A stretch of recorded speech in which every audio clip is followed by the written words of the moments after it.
afternoon and welcome everyone. Thank you, Zoom. My name is Jen Geis. I'm a Director of Engagement and Research at Craig Consulting, and I'm joining you today from the beautiful Bediagal country on the Cooks River. I'd like to pay my respects to elders past and present and warmly welcome any First people joining us in our digital room today. Thanks for joining us on our Creducation webinar this afternoon. Creducation is Craig Consulting's series of free education where we join our friends and colleagues to share our knowledge and ideas. And I'm particularly excited today because I'm chatting with my friend, First Nations woman and director of the Gamaragal Group, Susan Moylan-Coombs. If you know Susan, then you'll know that she's an incredibly warm, open, spiritual person with the innate ability to connect across culture, age, and I believe dimension. For those of you who don't know Susan, though, I'm going to ask you to introduce yourself, Susan, and tell us a little bit about your cultural and professional background. Thank you so much for that introduction. So I'd like to start by saying Warami, Nagaya Susan, Nagaya Garinjiwa Wunga, Gumada Bianga, Gumada Waranga, Madamarong Tanaga Aniga, Madamarong Balia, Gamaragal Guri Pemel. So what I said was, hello, I'm Susan. I'm Garinjiwa Wunga. With deep honour and respect, I ask to speak to the male spirits, I ask to speak to the female spirits of this beautiful country that I'm living on, which is Gamaragal country, and you would know it as Northern Sydney.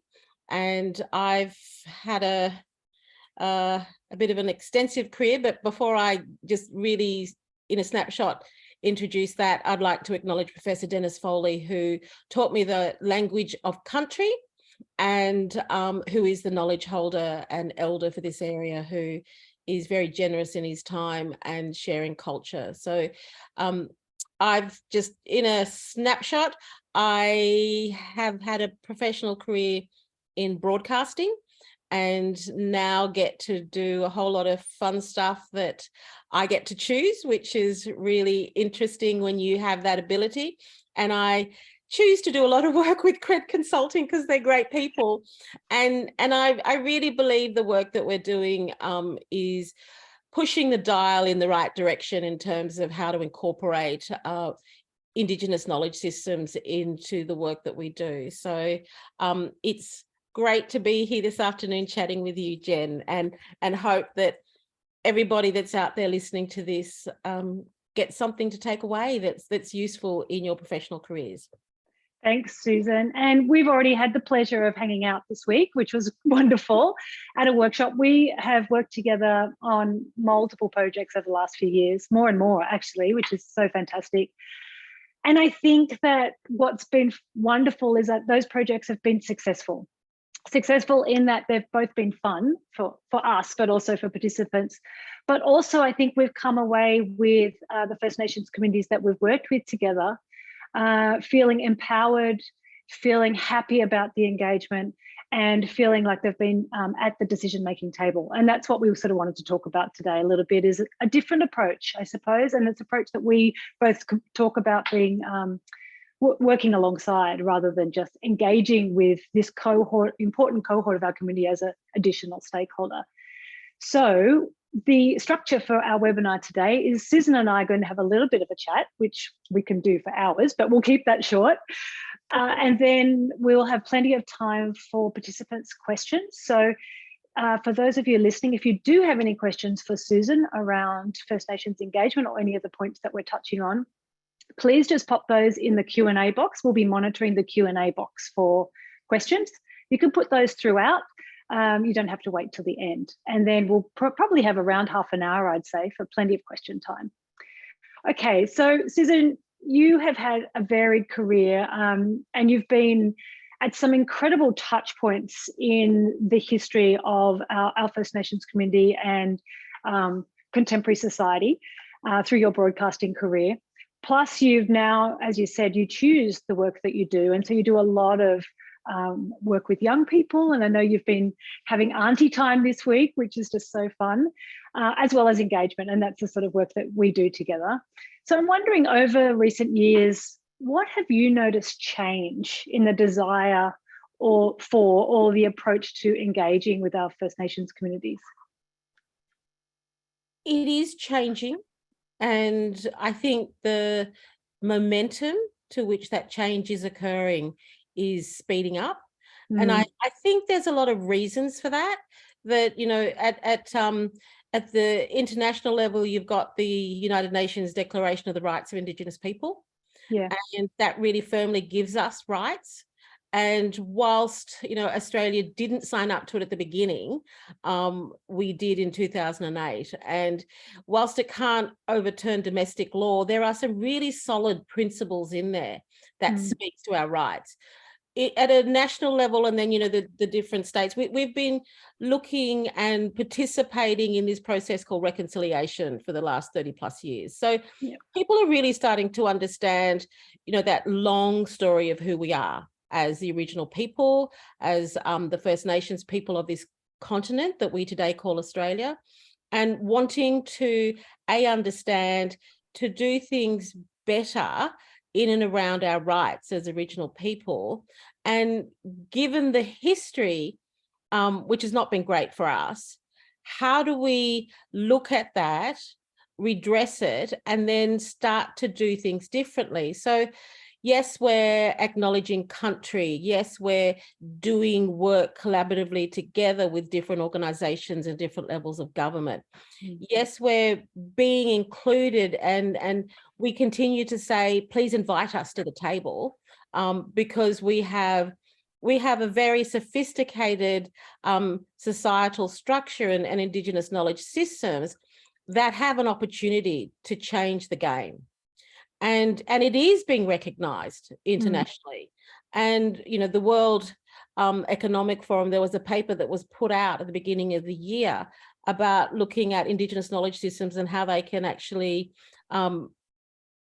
better what's going on, value add, and see the expertise for what it is, which is very ancient. And I think a lot of what's happening today is we're being asked more and more to come to the table, which is great. We're almost getting to a point where we're a bit exhausted by that. And look, it is a good thing that we are being invited, but I guess the nuance in it is that we are 3% of the population. So the rest of, you know, the country in terms of business and how that's happening, there's few of us that can get out and do this. And the more that we're understanding the game that's being played, but wanting to frame it in our knowledge and our culture. So it's about bringing two worlds and two lenses together. And I think that's where we're at the moment. And it's exciting. It can also be a bit traumatizing, but I think we're going to get to a place probably in, you know, 5 years' time where this rush currently for people and organizations, you know, private government, who are wanting to do the right thing, maybe there's an element to which we're not sure how to do that. And we're starting to have that relationship and create those opportunities for dialogue that we're going to get better at it. But at the moment, it's kind of like it's this shifting sand, and it's almost new with what's going on. And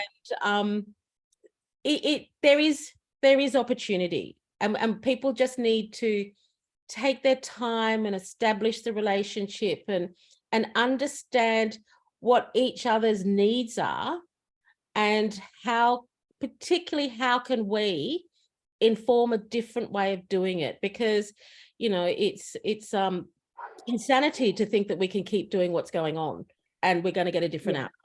Yeah, and we're seeing it, right, in our projects together. We go out, you know, I'm based in Sydney, as are you, so a lot of our projects are in Sydney or Greater Sydney, and we talk to a similar group of people often, and they are tired, really, really tired, and yet they want to be at the table, and they should be at the table. So thinking about new approaches is a really nice segue to my next point, which is about working alongside. So we talk about this a lot when we work together. And in fact, we're working on a project currently where we pitched this approach right from the beginning. So it was sort of a little bit different what the brief was when we received it, which was including First Nations engagement, which a lot of briefs do, and that's fantastic. But we pitched a working alongside approach. where we brought together a First Nations collective as experts in place, rather than just another group to engage with. And so I spent a bit of time thinking about what I think working alongside means. So I'm going to tell you what that is. I'm going to read it, bear with me. And then I'm going to ask you, Susan, what do you see working alongside meaning practically? So I'm sure there's people listening to this now who are engagement professionals or project managers thinking, well, yeah, what do I do? Yeah. So that's going to be my question to you. But what I think working alongside means is demonstrating respect for sovereignty, culture, and way of life, acknowledging the importance of tradition, perspectives, providing opportunity for meaningful collaboration and relationship building, addressing power imbalances and giving community a voice in decision making, culturally appropriate solutions being developed as a result, which is so fantastic. And essentially, it's a really important step towards, and it's the right week to be talking about it, reconciliation and creating more respectful relationships. That's what I sort of landed on in terms of what working alongside means. So tell me, if you can, what do you think working alongside means in a practical sense? In a practical sense, it's really about firstly having us at the table. Yeah. And valuing, understanding why we need to be at the table, and recognizing the history of the exclusion from the table. So people today, depending on who we're engaging with and different communities and that level of historical trauma, how that shows up in certain rooms. And for me, it's, I understand it, I hear it, I accept it, and then the work can begin, because we've validated people's historical moments that they've interacted with throughout their own lives. So doing that first and foremost, acknowledging country of where projects are being done from, and that you're having the right people at the table, which I think is fundamentally important as well.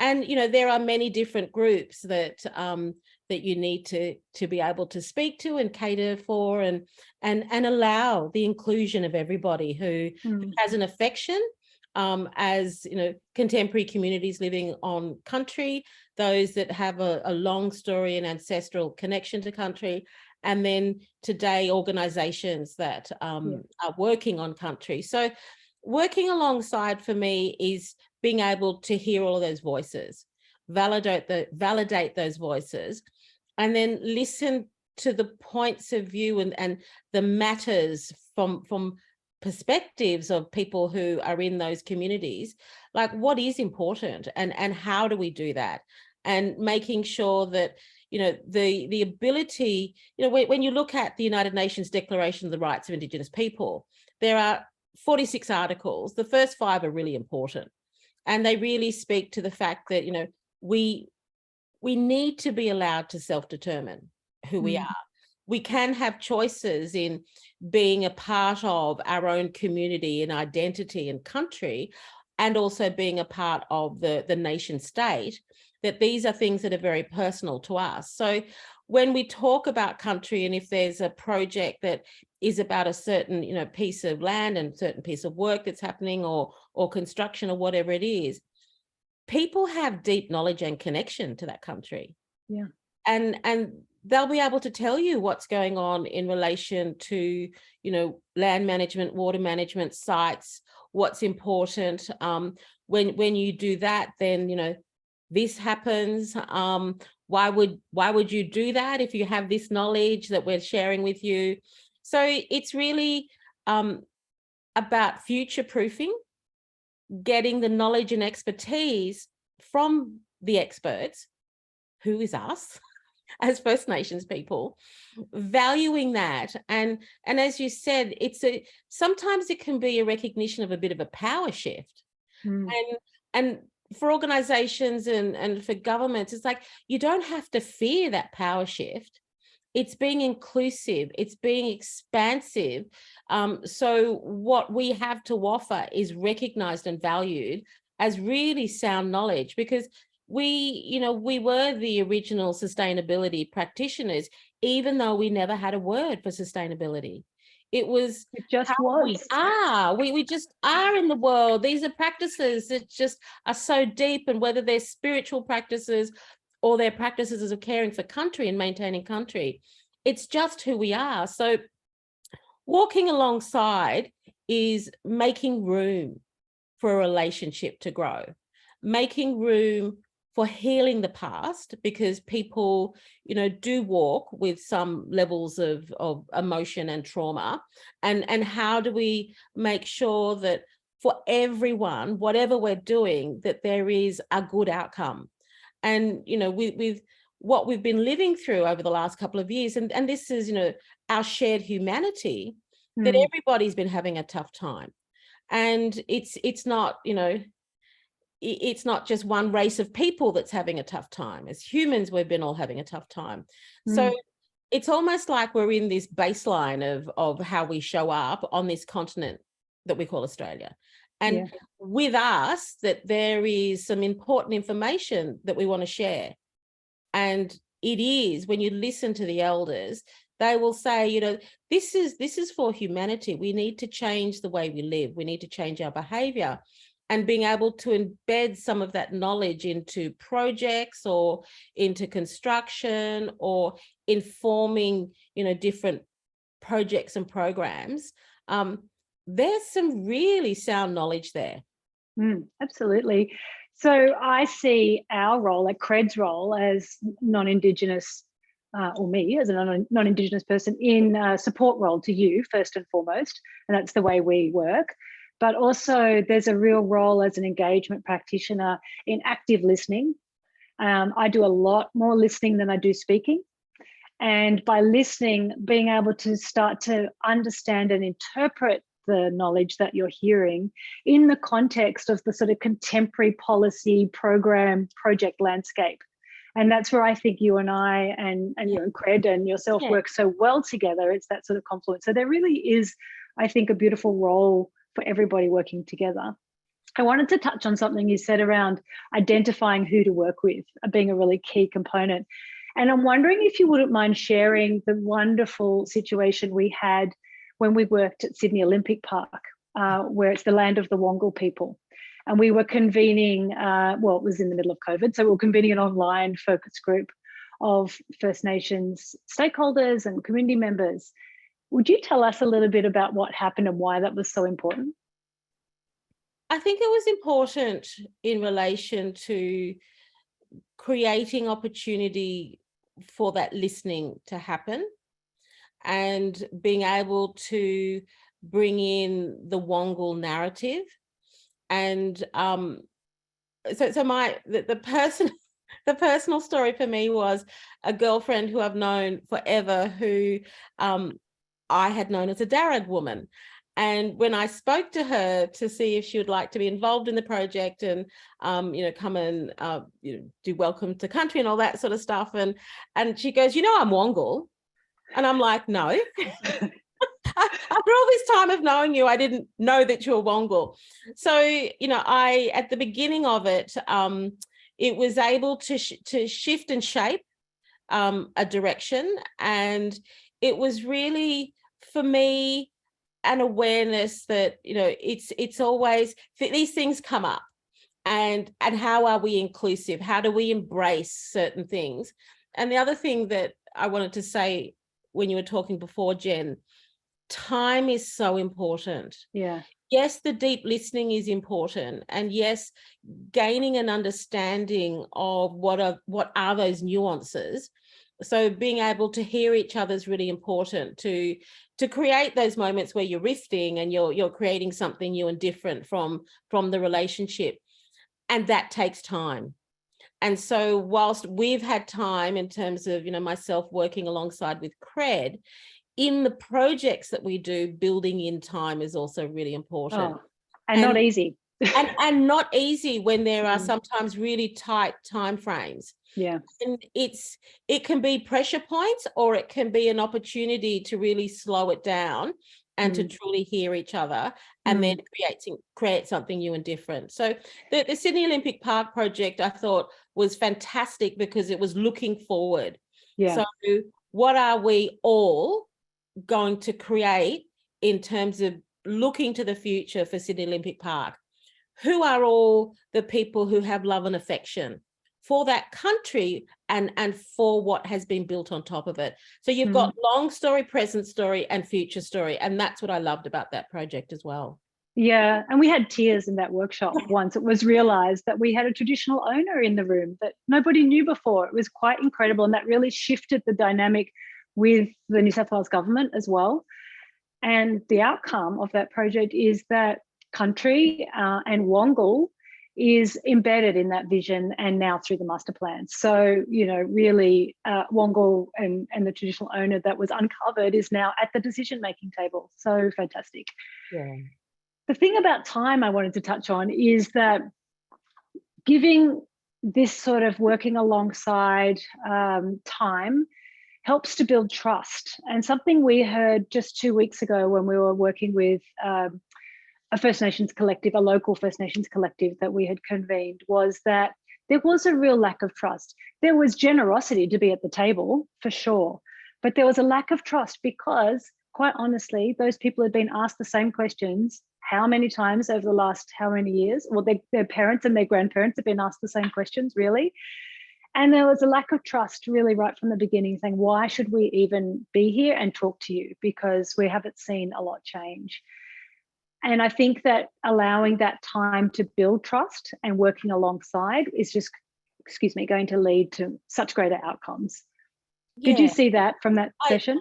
Yeah, absolutely. And, you know, I caught myself because I did say it, you know, please trust, please, like, you know, I'm here as a Grinji Wurrunga woman, working alongside CRED, and we're coming to this project with open arms, open heart, and we really want to understand and we want to have time. So what's important is that you continue to come back. And the coming back and the listening and the doing things that hopefully are embedding the voices of a particular region, and you can see the change that will happen the more that we go back. And then it's you're establishing the relationship. You know, what I love about those things that, you know, I can come into a community and you sit down and, you know, we don't know each other, we're getting to know each other, you start to talk about the business. And then by the end of the day, you know, people are walking out and everyone's hugging each other. Yeah. And I love that. Yeah. And even if people come in with a level of, you know, maybe a bit of anxiety, or they're not quite sure what's going on, after spending, you know, a number of hours together and people do get to know who we are, then there is the very beginnings of building trust. Yeah. And that's, you know, as a nation, that's where we need to get to as non-Indigenous and Indigenous people. Trusting. Absolutely. Yeah, absolutely. And it's, you know, one of the reasons I do this job. I love it so much. Something that makes me really uncomfortable in some projects is a sort of an extractive approach to engaging with First Nations communities, where perhaps stories, history, art, information is taken and used, but with really no benefit for the local community who are custodians of those things. So, and I know, you know, there's a lot of protocol and those sorts of things being developed, which is fantastic. But I'm wondering, did you want to speak to how, as engagement practitioners, we can protect that knowledge? Because it's still important we hear the knowledge, and that knowledge can be used to grow our the way that we do things and the places that we develop. But we do need to protect it. Did you want to speak to that? Yeah. So remunerating people for their knowledge is fundamentally important. And yes, there is a very extractive nature in terms of how business is done. Now that we are coming to the table and that information, cultural information, spiritual information, connection to country stories, poetry, artwork is exciting and value adds to project. And I get that. The more that you can spend time, the more that the trust is built, the more that, that information and that knowledge that's being given, how it's been utilized within a project. And then you come back to check, is this okay? What we've done, and how can, if there needs to be modification. So what people are sharing and how that's utilized is also, being ticked off the more times that you go back and continually to check in.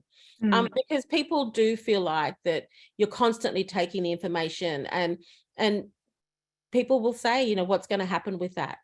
How is that going to be used? Will we see it again? So I think the trust is, and building that trust is really important. So the more that we do this, and different organizations kind of work in different spaces in around engaging with First Nations people, then I think the better we will become as communities and individuals in trusting the system, because we haven't.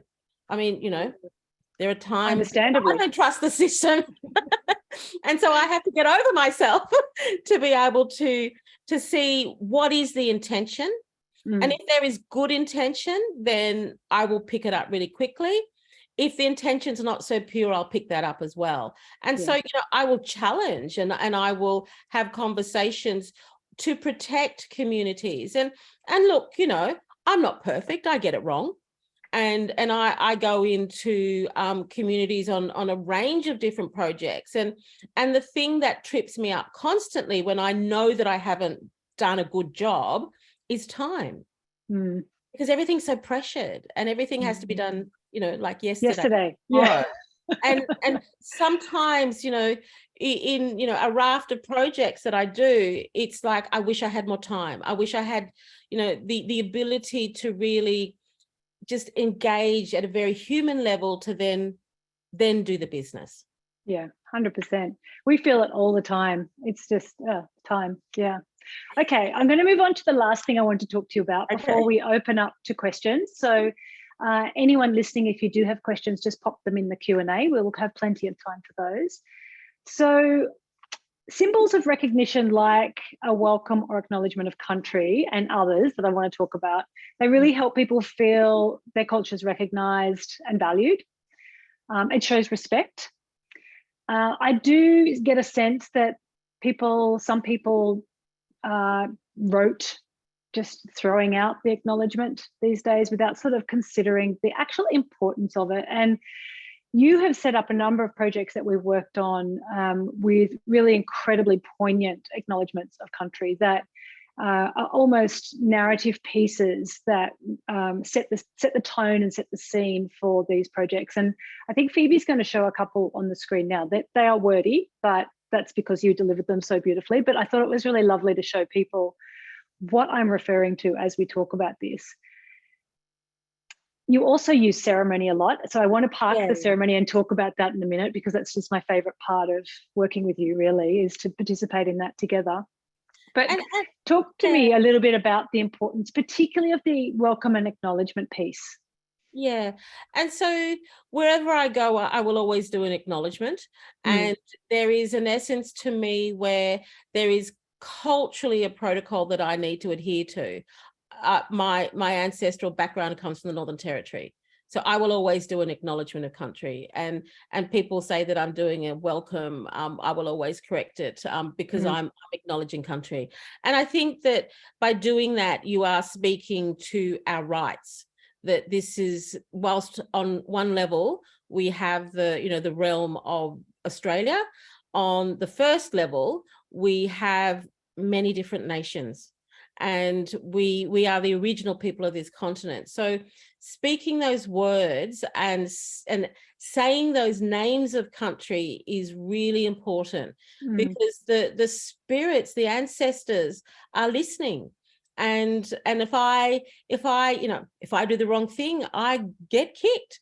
And that's a metaphorical kick, not a physical kick. But I know spiritually if I've done the wrong thing, and I will always try and correct that.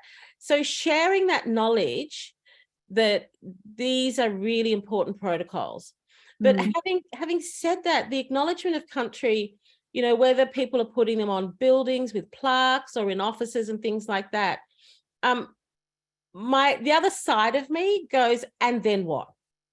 Because if we are truly understanding that we never ceded sovereignty, we are the sovereign people of this land, and everyone's popping up plaques and buildings and things that is acknowledging country, what does that mean? And then how do we rectify that? And you know, people go as far as saying, but who's paying the rent then? So it's, you know, it's a consideration that we need to look beyond just this notion of ceremonial engagements and doing welcome to country or acknowledgements of country, which is why I try and drop deeper when I do it, and make the connection of who's in the room when I do or who's online when I do an acknowledgement. And I kind of didn't really do it at the beginning of this because, you know, we have limited time to talk, right?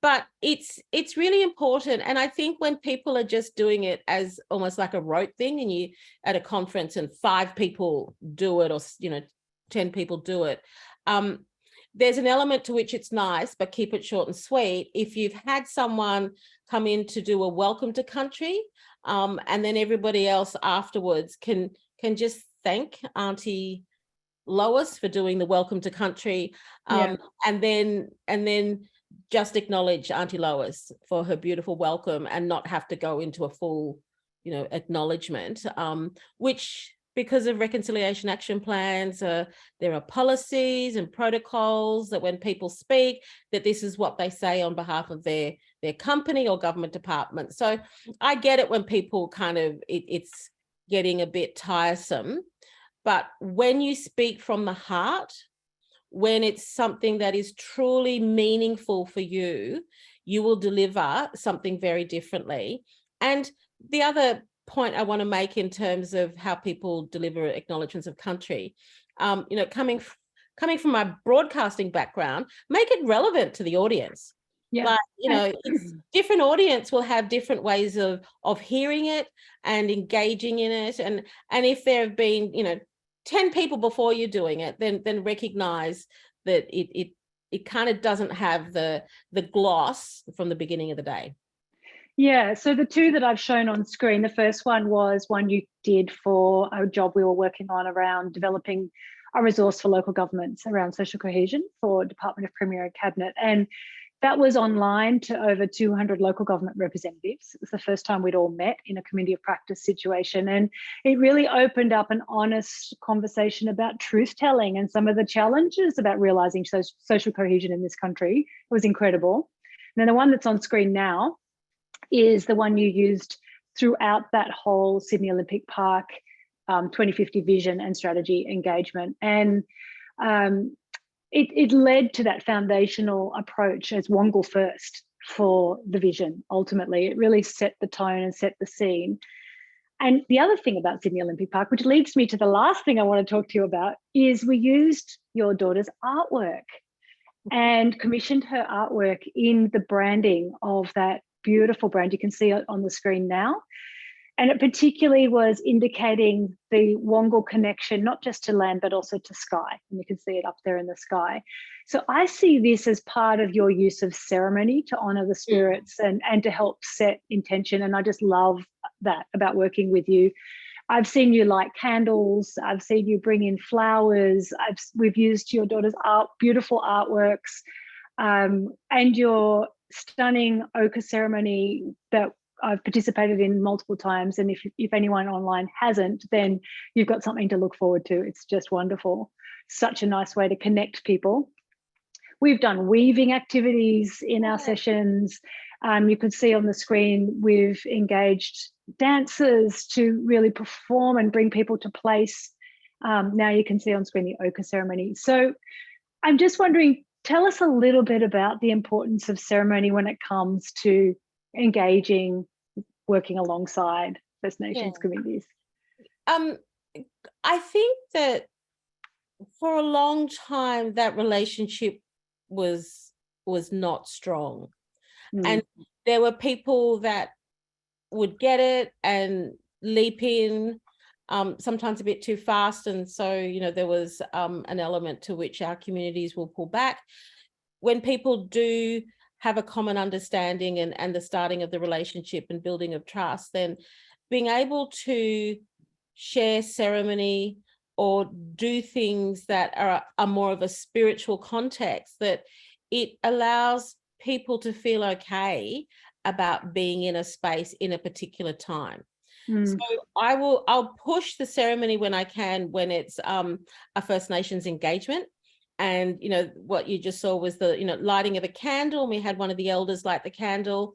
That was for a couple of different reasons. But as each person came up to put their intention of a flower around the candle, that was just a different way of you know, getting people to feel comfortable. They could then introduce themselves and you know, if they wanted to, speak about the intention of what the flower was for them and the day's meeting was going to be. The ochre ceremony again is about setting up an intention in the room for everybody, Indigenous and non-Indigenous. And it's a leveler, and it speaks to our humanity. It speaks to the way that how we all can engage with each other and be respectful. And, you know, it's about understanding who we are and our own life journey. It's about understanding and listening. And then it's also about, you know, speaking kind words and understanding, you know, who we are and how we show up in the world. And I think that when people have opportunities to be able to do difference through an Indigenous lens, it can be exciting. People get it. People are touched by it. Yeah, very much so. Because I'm up on a stage sometimes, I can see the entire room. And sometimes there are people who choose not to. And so, you know, whilst I kind of go, oh, that's sad, you know, they're not wanting to receive the gift that is variation. It is their choice, and I respect that. And it's where they are at that moment in time. I don't know what's happened before they arrive. I don't know what their life journey has been. And so I allow that to be what it is, and still engage in a way that, you know, I would hope people would want to engage with me. So it's interesting, but yeah, that things are changing, and I can feel that change, and this momentous swell is happening. And I think that it's the way in which we have the relationship, and try and not make it so extractive of the knowledge, which can be, for a lot of people, it's cultural knowledge, and we're not going to give over sacred stuff, and nor would we ask for that. But it's the way in which we can continually to do ceremony, do things together, and just keep reaching back and touching base. Yeah, I saw it when you did the candle and the setting intention a couple of weeks ago. I saw eye rolling. Oh God, here we go again, another workshop. And then we did the ceremony, and people stopped and just really engaged and let all that go. It was really fantastic. Yeah.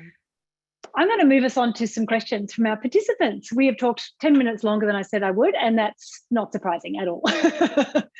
So, Susan, I'm going to start with this question. Susan, you mentioned a seat at the table has been a really big shift or change with engagement, and now it's very busy. In 5 years, you mentioned change will look different again. What is one thing you would like to see really embedded into the way engagement is done for meaningful outcomes for communities?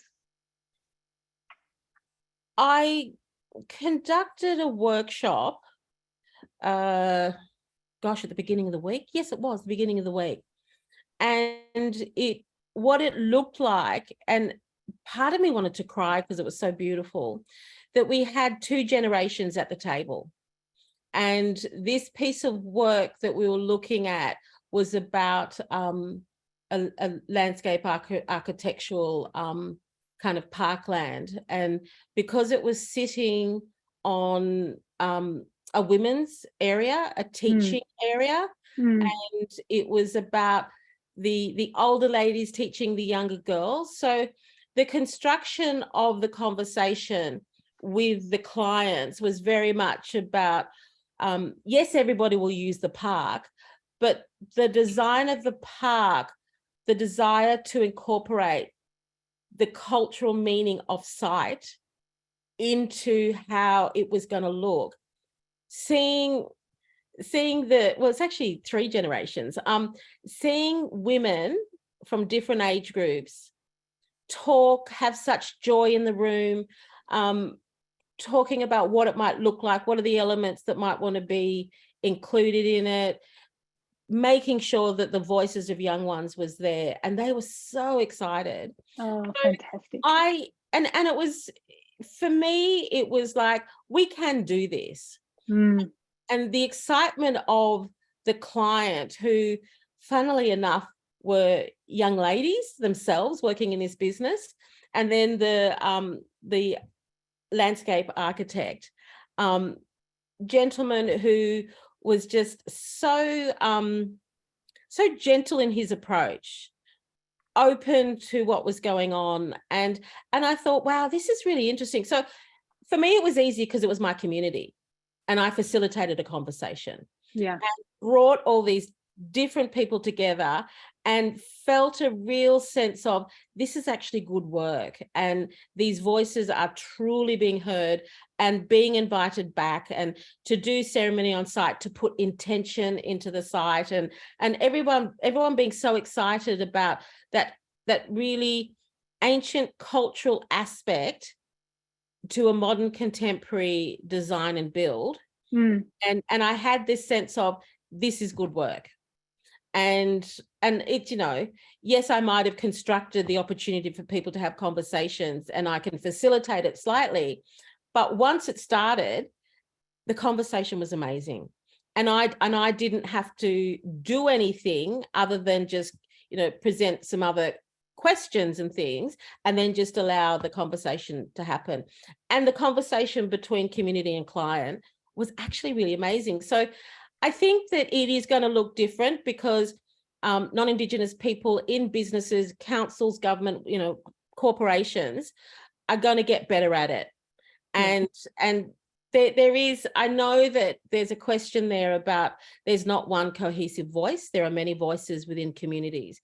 And that is, at this point in time, I was going to say the trick is, but it's not a trick. It's being okay with who you're speaking to. And yes, there'll be other voices, and yes, people will make discouraging comments, and it's because time constraints are requiring us to have the conversations in those moments, and we may not get everybody's consensus on a particular project at a particular time, but at that point, who you are speaking with, their voice is valid. Their voice and what they're saying, and the knowledge that they have, whether they're traditional owners, whether they're workers in the area, whether they're community who live in the area, their voice is valid. And I think that, we will get better at it, and people's pain and trauma of wanting to be heard, needing to be heard, because of the distrust in the history and government and organizations, it will change, and people will feel heard, because the work that we're doing is good work. And it's making sure that we come back to people, that we reinforce what we're doing and why we're doing it, and we make sure that what elements are being spoken and incorporated into whatever plans or design or business, they can see what they're sharing as being validated, and that it's okay what we're sharing. One of the questions we had was around that, the Indigenous voice isn't always cohesive, and we know that absolutely what community is. And so sometimes it's really hard to know who to speak to, and then sometimes there's different messages you get from various community members or spokespeople. We've experienced that in a project that we worked on and finished not that long ago, where you know, there was certain voices that wanted to be louder than others in the First Nations community. And so the person asking the question is a planner, and I totally understand how challenging understanding what to do in that situation is. They wanted to know what your thoughts were. How do you navigate that? With great difficulty. Yeah, it's not easy. It is not easy. And look, I can completely appreciate the difficulty and the situations that happen sometimes. And you know, with government planners, whether you're local government, state government, and then there is, you know, almost requirements to have certain conversations that, you know, might then stop other elements of community coming in and sharing. And so people get quite upset by who's speaking to who. At the end of the day, it's about being inclusive. Yeah. So if you have to have separate conversations to work on a particular project, time's going to be the issue if it's not built in, but making sure you have conversations with all parts of the community who want to participate. And it's how you, yes, manage those relationships, but manage the knowledge and information being shared, and then manage how you embed it, incorporate it, and then make sure you go back. Yeah. When we encountered that problem, I remember you said, well, you know, just like in any engagement, you just talk to everybody, right? Absolutely. And maybe you just do need to separate some parties from others. Yeah. There's another sort of similar question in here where someone said they're really keen to expand their relationships with First Nations communities. And what would you recommend in terms of reaching out and finding those points of contact? So how do you find the points of contact? Where would somebody go? So I guess it depends on who you are and what you do and what organisation you work for. And local governments these days are getting really good at it, at that engagement and establishing, you know, whether they've got a reconciliation action plan, which, you know, I love and hate. But it can be a mechanism for engaging. Local governments will set up Aboriginal advisory committees, which is another way of engaging. And then if you're doing if you've got construction happening, then you're engaging with local government. And then there are First Nations, you know, consultants who can come in and do things with you. So I think there's a lot of different ways today that it's easier to engage. But I get it, if you don't know, you don't know. So being able to reach out. And there, you know, if you keep an eye out, there are festivals, there are things that happen that give you an opportunity to slowly engage and build a relationship. And whether it's things like this online, or whether they're, you know, art exhibitions, other types of NAIDOC Week, Reconciliation Week, Sorry Day, these are touch points that you can come and walk beside us and have those conversations and start to establish the relationship. Because, you know, I'm just thinking of January 26th, that we in our community chose to not participate on that day. And we have a healing ceremony. Yeah. And it grows because people want to gravitate towards things that are about healing who we are in that relationship. Yeah. And for me, that's really interesting. And I think where the opportunity lies to start to just reach in and just be around the campfire, come and do a healing ceremony, you know, go to an art exhibition in a local government area and really start to build your relationship, both personally and professionally. Yeah, don't be shy. People are people, right? Yeah. Yeah. We don't bite much. Okay, so thank you for that question. Let's find another one. So we have a question come from Victoria, I believe. What does working alongside look like when writing up a brief or a request for quote? And they write, it strikes me that there may be a tension between asking for lots of detail on milestone skills and hourly rates and having a process and time to do things well and have flexibility. So I can also speak to this a little bit, if you like, Susan, from the approach that I take when we work together, right? So from my first perspective, and then jump in, of course, is that I usually respond to a brief as it's written. firstly and foremostly, and respond and provide a quote. But then I provide a really strong argument as to why that's probably not a good idea, and give an alternative approach. And the alternative approach looks like walking alongside, and that is X, and that's going to cost you this much money. And more often than not, when that argument has been made, there's a conversation to be had, and that's the way that we have worked together. Susan and Creative worked together for a number of years, which is really fantastic. So you're not going to get briefs that ask you or provide that much time and that much money for this type of work. It just doesn't happen. But if you can make a really strong argument for that, building those relationships is just so valuable to projects. Do you want to add to that, Susan? Yeah, you'll also get to understand the real intent behind, is this being done for all the right reasons, or are we just ticking a box because we have to, and so we don't really want to put the time, effort or money into doing it well. And you know, they're the jobs that I say no to, because it's just us like, too. Your heart, for them, your heart's not in it. You're not going to do it well. No. And if you're not going to remunerate people either to do the work or to participate and be, you know, have the conversation and dialogue with, then you're doing it for all the wrong reasons. So absolutely. I guess,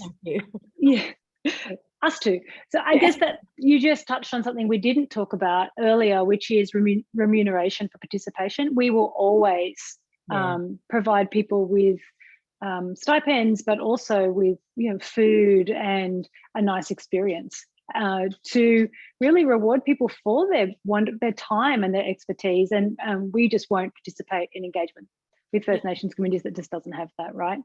And again, a feedback that I got from a number of people by one of the projects that we did, because we really built it around the experience and as Jen was saying, making sure there is food and, you know, tea and coffee and a cultural activity. So we did weaving as we were having conversations and you know, that old saying, you know, get the hands busy, you free the mind, and feed people, that you drop a whole lot of barriers, and making sure that there is a cultural engagement in it. So you're not, and all the resources were brought, and people just had a lovely time. And they really, the feedback that I got was, I've never been to a consultation like that. That was so much fun, and got to eat great food, but also the cultural element being led by a master weaver, and her time was valued and paid for, and people's participation was paid for, because, you know, for so long we've been providing advice and advocacy and wanting to create the change, but it was never actually recognized as being valuable to pay for. So that's shifting as well. And then people trust, then people kind of like absolutely you. The conversation completely opened up. That the weaving session was so much fun. Okay, we've got another 5 minutes, so we'll get to another question. Someone has asked, is there an appropriate acknowledgement of country that can be used across communities for a broad LGA? Is it better to have no acknowledgement than the wrong acknowledgement? That's a really good question. It is a good question. And I think that if it's, those are probably to be used across Indigenous communities for a broad LGA. So if you're a really big local government area and you have different clans or different nations within your LGA,